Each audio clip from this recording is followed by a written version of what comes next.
The explorer I selected was Giovanni Da Verrazano, a man who was born to a middle-class Italian family who ended up becoming the first European to charter the North American Atlantic seaboard. The exact location of where Giovanni was born is disputed among historians, but most generally agree it was near Florence. Giovanni was born to a family of merchants that were fairly well off that allowed him to get a good education in Florence.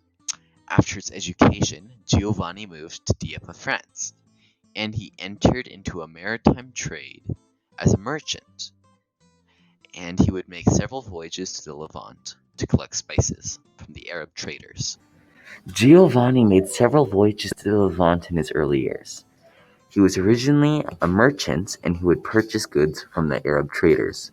Then he would ship them back to France to make a profit. In 1523, Giovanni convinced the French king, King Francis I, to sponsor his voyage to the New World. The voyage was meant to charter the North American Atlantic seaboard and to find the fabled Northwest Passage to Asia. In January of 1524, he set sail of 2 ships, and in March, he arrived at the Cape of Fear. Giovanni set sail from Cannes, France. Due to a storm that damaged some of his ships, he was forced to port in Brittany, in which he was only able to go on with 1 ship to the New World. He arrived in the Cape of Fear in nowadays North Carolina, and he got all the way up to Newfoundland before being forced to turn back due to supply issues. Giovanni did many things while exploring the Atlantic seaboard. To start, he provided the King of France with dozens of letters describing everything he saw. In this, it included the first ethnic account of the North Americans north of New Spain. During this time, he also kidnapped a boy he found while exploring the mainland. He also provided the King of France with some of the Native Americans' traditions, culture, and values, as well as food, but this did not quench his thirst to explore the North American continent. Not even close. After this, he would make 2 more journeys to the Americas, and on his final one, he would bring his brothers with him. Giovanni's final voyage brought him to an island in the Caribbean. The exact island is debated, but we estimate it was either Guadeloupe or an island nearby. When he arrived in Guadeloupe, he was greeted by the native Caribs, and the Caribs brought him to dinner. And by brought to dinner, I meant served, and by served, I mean he was dinner. And that was the happy ending you're all looking for. Giovanni didn't just have a dream and decide he wanted to risk his life sailing across the sea to the Americas. He had plenty of motivation behind it. He wanted the glory and to be remembered for finding the Northwest Passage.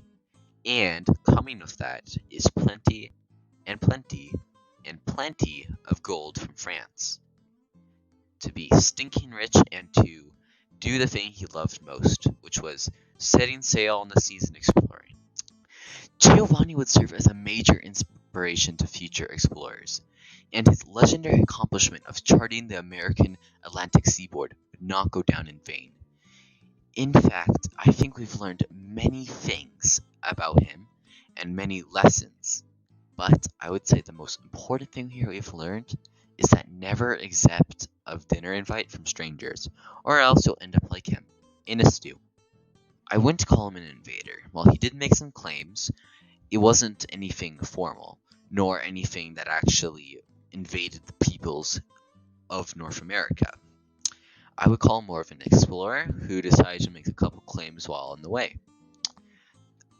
Although I would say that if he had survived his dinner party, he probably could have ended up as an invader and creating actual colonies for France, but we'll never know. On that note, I would say he's more of an explorer because he charted the ways, he took account of the stuff he saw, and stuff that would be more generally defined as mercantile rather than imperialistic. And, of course, the notion of his journey in the first place was not to establish colonies, but to find a Northwest Passage, to explore the continent to see possible routes that could be this fabled Northwest Passage.